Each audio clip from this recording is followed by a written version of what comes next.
This channel does not promote any violent, harmful, or illegal activities. All content provided by this channel is meant for an educational purpose only. Belpahari ছাড়িয়ে এবার বাঘিনী জিনাতের আতঙ্ক কাকড়াঝোড়ের দিকে এগিয়ে গিয়েছে। তার কারণ হচ্ছে ওড়িশার সিমলাপাল থেকে বেলপাহাড়িতে ঢুকে পড়ে এই বাঘিনী। কয়েক ঘন্টা বেলপাহাড়িতে থাকার পর এবার কাকড়াঝোড়ের দিকে এগিয়ে গিয়েছে জিনাত। আমার সহকর্মী হীরক এই মুহূর্তে রয়েছেন। হীরকের কাছ থেকে আমি জানবো, হীরক, এখনো পর্যন্ত এই জিনাতের গতিবিধি সংক্রান্ত কি কি তথ্য পেয়েছেন বন দপ্তরের আধিকারিকরা?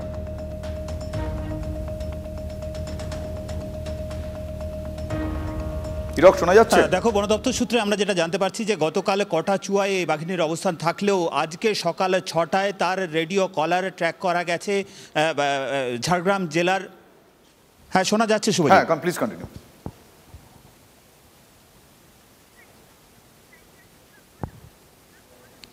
হ্যাঁ শুভজিৎ, এই কটাচুয়ার জঙ্গল থেকে 10 থেকে 12 কিলোমিটার দক্ষিণ পশ্চিমে এই কাঁকড়াঝোড়ের জঙ্গলে, সেই কাঁকড়াঝোড়ের জঙ্গলে এই মুহূর্তে বাঘিনী এসে পৌঁছেছে। অন্তত সকাল 6টায় সেই রেডিও কলার যে সিগন্যাল, সেই সিগন্যাল অন্তত বন দপ্তরের আধিকারিকরা সকাল 6টা নাগাদ এই কাঁকড়াঝোড়ের জঙ্গলে পেয়েছিলেন।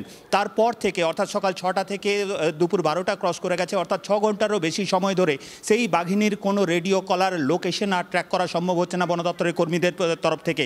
ইতিমধ্যেই এই রাজ্য ছাড়াও ঝাড়খণ্ড এবং ওড়িশার যে সিমলিপাল টাইগার রিজার্ভের যারা কর্মীরা রয়েছেন, এই তিন রাজ্যের বনকর্মীরা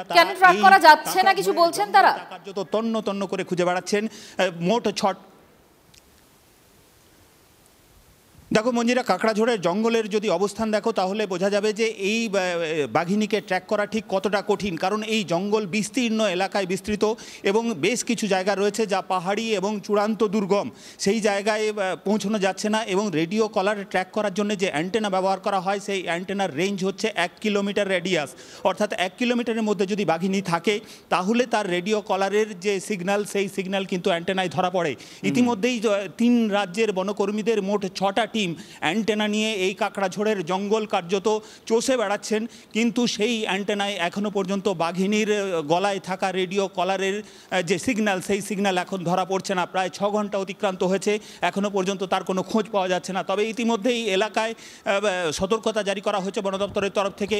পর্যটকদের সতর্ক থাকতে বলা হয়েছে, কারণ তুমি জানো শীতকাল মানে এই কাঁকড়াঝোড়ের জঙ্গল, এই মহিষ ঝর্ণার জঙ্গল, সেখানে অসংখ্য মানুষ, অসংখ্য পর্যটক রাজ্যের বিভিন্ন প্রান্ত থেকে এসছেন, তাদের ইতিমধ্যে সতর্ক করা হয়েছে। পাশাপাশি স্থানীয় এলাকায় যে লোকালয়গুলি রয়েছে সেই লোকালয়েও কিন্তু সতর্কবার্তা জারি করা হয়েছে।